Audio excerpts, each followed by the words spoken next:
दोस्तों, कैसे हैं आप सभी लोग। एक बार फिर से स्वागत है आपका हमारे YouTube channel study with Yogesh में। आज की जो वीडियो है वो स्पेशली है बंदी रक्षक के एग्ज़ाम के लिए, ठीक है। क्योंकि जब से आप लोगों का फिजिकल वगैरह हुआ होगा तो बहुत से छात्रों ने इसमें कमेंट किया, सर बंदी रक्षक के लिए कुछ बता दीजिए, बंदी रक्षक के लिए कुछ गाइड कर दीजिए। देखिए, बंदी रक्षक के लिए गाइड करना या कुछ बताना ये कुछ नई चीज़ नहीं थी, क्योंकि ये तो सेम एग्जाम पैटर्न पे है ना। क्योंकि देखो, फॉरेस्ट गार्ड के लिए मैंने गाइड किया था, पुलिस कांस्टेबल के लिए गाइड किया था, सेम चीज़ तो बंदी रक्षक के लिए भी, ठीक है। पढ़ाने की जहां तक बात आती है, मैं जानता था कि बंदी रक्षक के लिए सिर्फ और सिर्फ करंट अफेयर पढ़ाई जा सकती है, उसके अलावा क्या पढ़ाऊंगा बताइए। क्या मैं उत्तराखंड के अनावश्यक तथ्य आपके सामने रख के आपका टाइम खराब करता, या आपको कहता कि इसको भी नोट करो, इसको भी नोट करो? कुछ नहीं मिलने वाला है, ठीक है। मैं ऐसा नहीं करता बच्चों की, जो चीज़ दे चुका हूं, जो चीज़ बता चुका हूं, उसको हम अनावश्यक क्यों रिपीट करते रहे बार बार, खुद ही सोचने वाली बात है ना, ठीक है। तो एक अंतिम वीडियो जो है, एक मोटिवेशनल वीडियो सिर्फ और सिर्फ किसके लिए? बंदी रक्षक के एग्जाम के लिए। यानी ऐसे छात्र जो ग्रुप सी के एग्जाम की तैयारी कर रहे हैं, और स्पेशली जिसका 15 अक्टूबर ही है शायद ना, हाँ, उसको जो बंदी रक्षक का जो एग्जाम है, उन बच्चों के लिए मैं आपको थोड़ा सा गाइड करना चाहूंगा। देखिए, क्योंकि मैंने जितने छात्र मुझसे जुड़े हैं उसमें से बहुत से छात्र फीडबैक देते रहते हैं टेलीग्राम पे, ठीक है। तो उन्होंने मुझे ये बताया, मैं तो जानता नहीं कि एक्चुअल कंडीशन क्या है। उन्होंने कहा कि सर बंदी रक्षक के फिजिकल में मार्क्स सभी के लगभग कम है, मतलब ऐसा नहीं है जैसा पुलिस कांस्टेबल में था कि 100 भी थे, 98 भी थे, 96। उन बच्चों ने मुझसे जिसने भी मुझे बताया, उन्होंने मुझसे कहा कि सर इसके फिजिकल में जो मार्क्स हैं 86, 84, 82, 80, 78, इस मतलब कुछ इस टाइप का है, बताया था उन्होंने, ठीक है। यानी बहुत ज़्यादा बच्चे नहीं हैं जो 90 प्लस हैं। अब वो क्या है क्या नहीं है तो मुझे नहीं पता, वो तो आप लोगों को ही पता होगा। तो उन्होंने ये कहा कि सर जो पेपर होगा 100 मार्क्स का, उसमें हम क्या स्ट्रेटजी अपनाएं, कितना हम स्कोर कर सकते हैं, ठीक है। देखिए, पहली चीज तो ये याद रखना, समय आपके पास बहुत ज्यादा नहीं है, आप सिर्फ रिवीजन कीजिए, ग्रुप सी के आधार पे उसको पढ़ते रहिए। अगर आपने पहले से मेरी क्लासेस देखी, यानी आपके उत्तराखंड के नोट्स बने हुए हैं, आपके हिंदी के नोट्स बने हुए हैं, तो फिर आपको टेंशन लेने की जरूरत है ही नहीं। करंट अफेयर मैंने कराया हुआ है, जीएस जितना भी कराया है वो लगभग सफिशियंट रहती है। अभी तक मैंने जो नोट किया है लगभग कवर हो जाती हैं चीजें, ठीक है। अब हर चीज हर फैक्ट तो मैं यहाँ पे आपको बता नहीं पाऊंगा, वो संभव भी नहीं, क्योंकि हम लोग आधे घंटे की क्लास में, 35 मिनट की क्लासेस में बहुत ज्यादा उम्मीद नहीं कर सकते कि सारे पोर्शन यहीं से आए। गाइडेंस आपको यहाँ से मिल सकती है, आपको ये बताया जा सकता है कि क्या पढ़ना चाहिए, क्या नहीं पढ़ना चाहिए, कहाँ से क्वेश्चन आ सकते हैं, किस पैटर्न पे क्वेश्चन आ सकते हैं। बाकी मेहनत तो बच्चों को स्वयं करनी होती है ना। आप स्टडी कर रहे हैं, घर पे आप लगे हैं, आप मेहनत कर रहे हैं, निरंतर आप प्रयास कर रहे हैं, और प्रयास का परिणाम हमेशा क्या होता है? सकारात्मक ही होता है, ठीक है। वो कभी नेगेटिव नहीं जाता। चयन का तो क्या है, कभी एक इस बार होगा या अगली बार होगा, कहीं ना कहीं बच्चा कहीं ना कहीं स्थिर हो जाता है, कहीं ना कहीं रुक जाता हो, यानी अपना अंतिम चयन ले लेता है। बट जब तक वो चयन नहीं मिलता है, हमारा प्रयास निरंतर रहता ही रहता है, ठीक है। हम कोशिश करते हैं कि यार कोई ना कोई जॉब लग जाए, कहीं ना कहीं हम सेटल हो जाए, करियर बन जाए, फिर उसके बाद की बात देखी रहेगी, ठीक है। तो क्योंकि आपका एग्जाम 15 अक्टूबर को है, जिन छात्रों ने जो फीडबैक दिया था उसके आधार पर मैं ये कह सकता हूं, अगर वास्तव में ऐसा है कि बंदी रक्षक में जो फिजिकल के मार्क्स हैं आपके 80, 84, 82 इसी रेंज में है, तो आप मान के चलिए कि रिटर्न के एग्जाम में आप लोग अगर 65 से 70 का टारगेट बना के चलते हैं, यानी एक ऐसा टारगेट, क्योंकि नंबर ऑफ पद इसमें उससे कम होंगे, किससे? जो फॉरेस्ट गार्ड वगैरह के एग्जाम में, वहां से संभवतः इसमें कम पद होंगे, तो कहीं ना कहीं 70 का टारगेट आपको मिनिमम लेके चलना होगा बच्चों की, मैं इस रेंज में पहुंचू। अब कई बच्चे कहते हैं नहीं सर 80 का लेके चलेंगे तब 70 आएंगे। आप 100 का लेके चलो मेरी ओर से, मैं इससे नहीं कह रहा कि कितने का लेके चलो, कितने आने चाहिए, आने कितने चाहिए, हम एक्चुअल मार्क्स बता रहा हूं मैं, ठीक है। एक्चुअल जो हमारा आना चाहिए वो 70 के समथिंग अगर हम पहुंच गए, उसके बाद अगर हम फिजिकल के कॉमन मार्क्स, मतलब एक ऐसा छात्र जो लगभग 86 के आसपास, मतलब जो मैक्सिमम हम मान के चलते हैं 86 के आसपास, अगर हम एवरेज मान के चले कि हाँ इस रेंज तक के छात्रों का चयन हो जाएगा, तो आप लगा लीजिए 86 प्लस 70 जो भी होगा, कहीं ना कहीं आप अगर 160 के आसपास, यानी 165, 160 के आसपास अगर नंबर लेके आते हैं, तो आप अंतिम रूप से चयनित हो सकते हैं। तो अब देखो, ये मैं पहले कह रहा हूं, मुझे नहीं पता है कि फिजिकल के मार्क्स क्या हैं, मैं सिर्फ और सिर्फ ये बता रहा जिस आधार पर। अब जैसे कई बच्चे कहेंगे सर पुलिस कांस्टेबल तो ज्यादा पद थे, उसमें फिजिकल में भी ज्यादा मार्क्स थे, फिर भी वहां 160 कट ऑफ गई, तो यहाँ तो और कम जानी चाहिए। कम जाए ज्यादा जाए उससे कोई मतलब नहीं, आपको अपना रखना है कि आप लगभग 70 के आसपास का फिजिकल का रिटर्न का स्कोर लेके चलिए। आप एक स्कोर बनाइए, माइंडसेट कीजिए आप कितना कि यार आपको किस तरीके से कैसे इस पेपर को स्कोर करना है, कैसे कवर करना है। बाकी पढ़ी हुई चीजें आपकी सब हैं बच्चों, सिर्फ और सिर्फ रिविजन करना है। अब मैं आजकल जैसे आरओ की क्लासेस दे रहा हूँ, कई बच्चे ये कहते हैं नहीं सर, ईओ की क्लासेस दीजिए। ईओ कहाँ से दूंगा मैं अलग से, बताइए। सब चीज तो पढ़ाया हुआ है, जीएस का पोर्शन हम कर ही रहे हैं, हिंदी हमने कंप्लीट की हुई है, बाकी तो जो मैटर है, जो भी चीजें हैं वो आपको अपने स्तर से बच्चों अपने घर पे क्या करनी पड़ेंगी, तैयार करनी पड़ेंगी, ठीक है। तो जो भी ये वाला पोर्शन है आपका, कौन सा, जो बंदी रक्षक का ये जो आपको दिख रहा है, तो आप अपने टारगेट को इस तरीके से सेट कीजिए कि हाँ हम लोग यहाँ कैसे भी पहुंच सकें। और बहुत ज़्यादा दिन है नहीं, आज कितनी होगी, 22 सितंबर होगी, शायद 15 अक्टूबर को एग्जाम होगा, तो 13-14 दिन उसके हो गए, 8-7-8 दिन इसके, 20 दिन मान के चलिए। लगभग 20 दिनों के अंदर आप क्या किया जाए, क्या रणनीति अपनाई जाए। देखिए जितना पढ़ना था वो पढ़ चुके हो, रिविजन कीजिए, सारा फोकस किस पे होना चाहिए, रिवाइज पे होना चाहिए। नया कुछ ट्राई नहीं करना, ज़्यादा एक्सपेरिमेंट नहीं करना है, कुछ ऐसा नहीं सोचना है कि यार हमारे ये पोर्शन कमजोर है हमें ये पढ़ना है, क्योंकि वन डे एग्जाम है, उसका कोई भरोसा नहीं है। वो आपका तथ्यात्मक रहता है, आपका सूचनाओं पे आधारित रहता है, आपका इंफॉर्मेशन बेस्ड वो एग्जाम रहता है। तो आप हमेशा याद रखिए कि जब वनडे एग्जाम होता है और फैक्ट आधारित एग्जाम होता है, तो आप ज्यादा एक्सपेरिमेंट कम समय पे नहीं कर सकते हैं।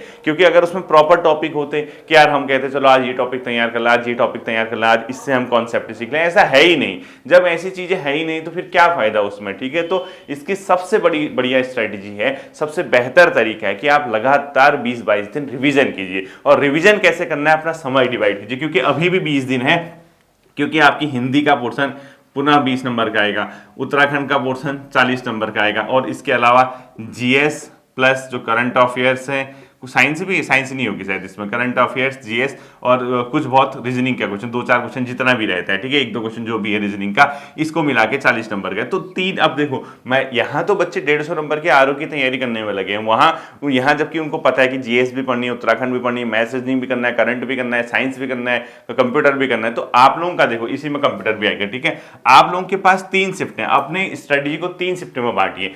ये तो प्रॉपर समय दीजिए रिवीजन के लिए, मतलब कम से कम 1 से 2 घंटे इसको रिवाइज कीजिए, क्योंकि ये प्योर 20 नंबर का पोर्शन है। ये ऐसा नहीं कि यहाँ पूरा 40 नंबर का पोर्शन है, इतिहास को ही 2 घंटे दे रहे हो। आप ये देखिए, छटनी कीजिए। अगर आप टोटल अपने एग्जाम पैटर्न को समझोगे, आप ये देखिए, ये इतने पोर्शन मिला के 40 नंबर का स्कोर दे रहा है, जबकि यहाँ हिंदी ही 20 नंबर का दे रहा। तो अगर आपने सही तरीके से पहले पढ़ा हुआ है तो 1.5 घंटा भी अगर आप इसको रिवाइज करते हो डेली तो काफी है। उत्तराखंड 40 नंबर के, कम से कम 3 घंटे इसको रिवाइज कीजिए बच्चों, कम से कम 3 घंटे, क्योंकि प्योर है 40 नंबर। ये ऐसा नहीं कि इसमें कोई मिलावट की गई है, कोई इसमें ऐसी चीज है जिससे आपको नुकसान हो रहा। प्योर है, प्योर शुद्ध जिसको कहते हैं, शुद्ध देसी उत्तराखंड, ठीक है। तो प्योर उत्तराखंड के क्वेश्चन आने वाले हैं 40 नंबर के, तो 3 से 1.5 घंटा, 4.5 घंटा। अब देखिए इस पोर्शन में कितने सब्जेक्ट हैं, history, polity, geography, economy, environment, अगर एक आध क्वेश्चन आ गया तो, ठीक है। साथ ही साथ साइंस, करंट अफेयर्स, कंप्यूटर, कुछ क्वेश्चन रीजनिंग के, अगर आ गए तो मैथ्स रीजनिंग, मतलब 1-2 क्वेश्चन, 2-4 क्वेश्चन रीजनिंग मान के चलिए, ठीक है। अब देखिए 1 2 3 4 5 6 7 8 9 सब्जेक्ट बराबर 40 मार्क्स, ठीक है। 9 सब्जेक्ट बराबर 40 मार्क्स। एक सब्जेक्ट हिंदी बराबर 20 मार्क्स, और एक सब्जेक्ट उत्तराखंड बराबर 40 मार्क्स। अब सोचिए किसको कितना समय देना चाहिए। तो जितना हो सके मैक्सिमम एफर्ट्स दीजिए आप लोग इसमें, इस पोर्शन को क्या करने में, अपने आप में रिवीजन। जीएस की जहां तक बात आती है, समग्र रूप से ल्यूसेंट एमसीक्यू कीजिए, और कुछ नहीं करना अभी, ठीक है। अब समय है नहीं, ल्यूसेंट एमसीक्यू कीजिए, उसके एमसीक्यू लगाइए, ठीक है। और स्पेशली ऐसे क्वेश्चन जो प्रीवियस ईयर एग्जाम में आ चुके हैं, अगर आपके पास घटना चक्र है यानी अलग अलग सब्जेक्ट, तो वो लगाइए जो प्रीवियस ईयर में आ चुके हैं। जो नहीं, अगर आपके पास घटना चक्र है तो ल्यूसेंट एमसीक्यू कीजिए, और कुछ नहीं पढ़ना जीएस में, अनावश्यक चीजें नहीं पढ़नी, क्योंकि आप खुद देख रहे हैं क्या क्या पढ़ोगे इसमें, बताओ कहां से चीजें लेके आओगे। तो समय कम है, तो जितना हो सके इसको रिवाइज कीजिए। उसके अलावा, क्योंकि कई बच्चों को ये रहता है कि सर करंट अफेयर्स बच्चों करा चुका हूं मैं, आप उसमें नेशनल इंटरनेशनल करंट अफेयर्स 2023 करके एक फोल्डर होगा, वहां से पढ़िए। इसके अलावा उत्तराखंड की जो करंट अफेयर है, उत्तराखंड की करंट अफेयर भी मैं करा चुका हूं, यानी आपके लिए मटेरियल सफिशिएंट है। अब डिपेंड करता है कि आपने उसको कैसे पिरोया है, कैसे आपने अपने दिमाग में रखा है, कैसे आप उसको डील कर रहे थे। क्योंकि बंदी रक्षक के लिए गाइड न करना या कुछ करना, ही कोई आपसे मेरा बैर नहीं है, कोई आपसे दुश्मनी नहीं है। आप वही छात्र जो है जिसने फॉरेस्ट काट कर दे रखा है, आप अपने आप को अलग क्यों समझ रहे हैं? आप वही छात्र हैं उनमें से कई ज्यादा जिसने पुलिस कांस्टेबल दिया है, कई छात्र ऐसे जो रेगुलर उसी एग्जाम को मतलब उसी पैटर्न पे एग्जाम देते हैं, मुझे पहले से फॉलो करते हैं। तो जब पैटर्न सेम है, एग्जाम सेम है, बॉडी सेम है जो एग्जाम करा रही है, तो फिर आपको इतना तनाव लेने की जरूरत है ही नहीं। ठीक है, मैं तो ये मान के चल रहा था क्योंकि आप लोग कह रहे थे, मैं कमेंट पढ़ते रहता बीच बीच में, जैसे सर बंदी रक्षक के लिए गाइड कीजिए, सर बंदी रक्षक वालों को भूल कीजिए, सर बंदी रक्षक के लिए 2 शब्द।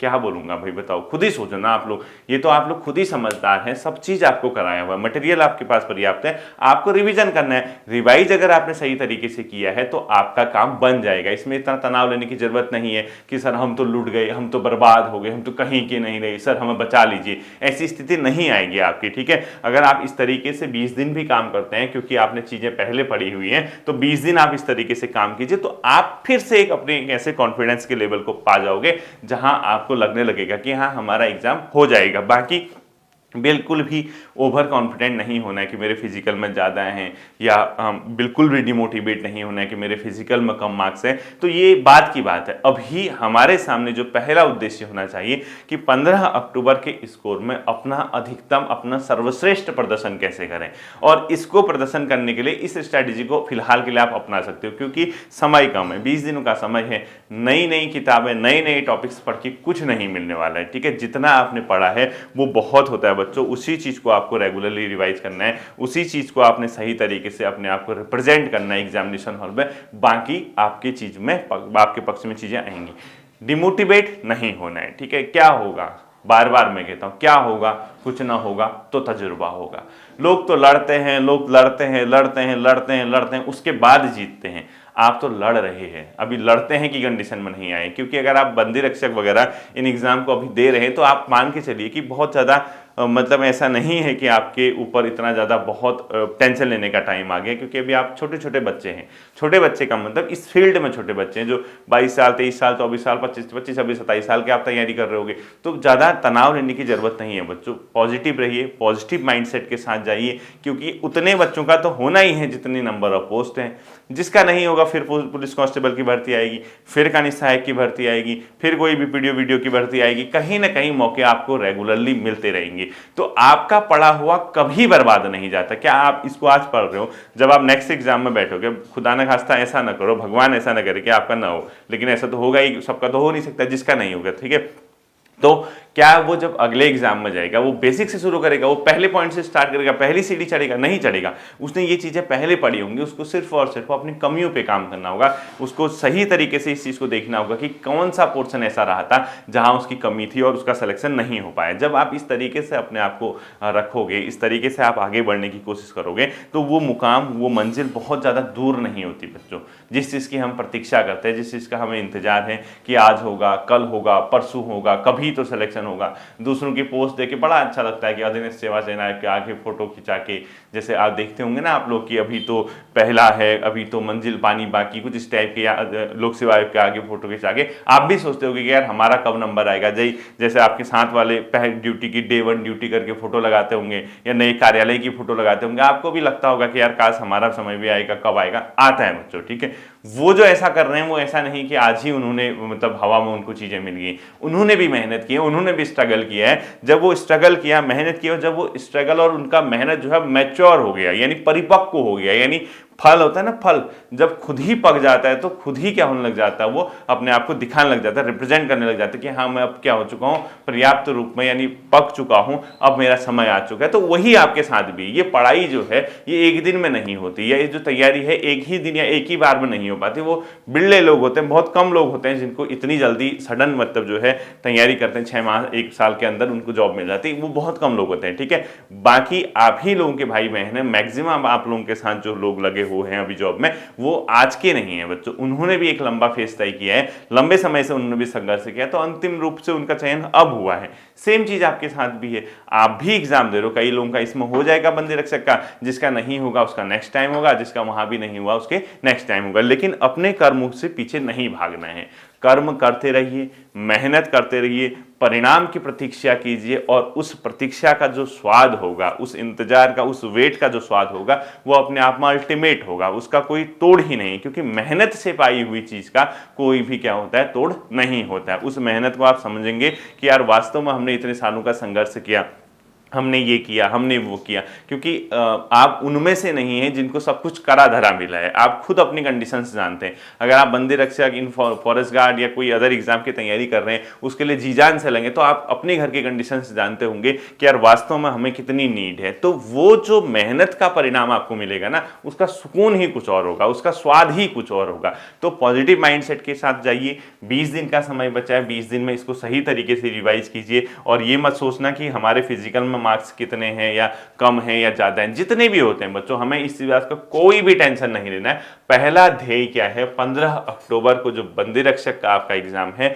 उस एग्जाम में, उस रिटर्न एग्जाम में आपको अपना सर्वश्रेष्ठ देना है। आपको हो सकता है कि आप 80 मार्क्स क्रॉस कर जाएं, आप 85 पहुंच जाएं, तो जितना भी है, जैसा भी है, मेरिट क्या जाएगी क्या नहीं जाएगी, इससे कोई लेना देना नहीं है अभी, ठीक है। आप सभी अभी एक ही धरातल पे हो। अभी सिर्फ और सिर्फ आपका 50% रास्ता तय हुआ है, जो आपका फिजिकल वाला था। बाकी का जो 50% होना तय होना है वो अब क्या होगे, अब जाके होना है, ठीक है। उम्मीद करता हूं इन बातों को आप मनन करोगे, इन बातों पे ध्यान दोगे और इन्हीं के आधार पे 20 दिन आप सही तरीके से रणनीति बनाओगे। फिर मिलते हैं अगले सेशन पे, अपना ध्यान रखिएगा। Thank you.